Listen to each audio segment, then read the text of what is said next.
This guide covers steps to create a web scan with Chrome's Recorder Puppeteer script.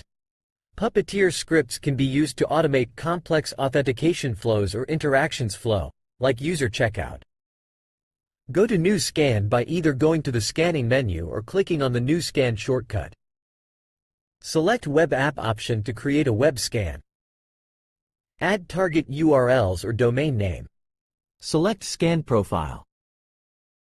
Click on the Continue button. Add scan settings, like QPS limit, proxy config or a list of excluded URLs. Navigate to the Test Credentials section. Select Script. Select Script and upload script file. Click on Submit and navigate to the Scan menu. Scan should be running. This guide covers the steps to create a web scan with Recorder Puppeteer script.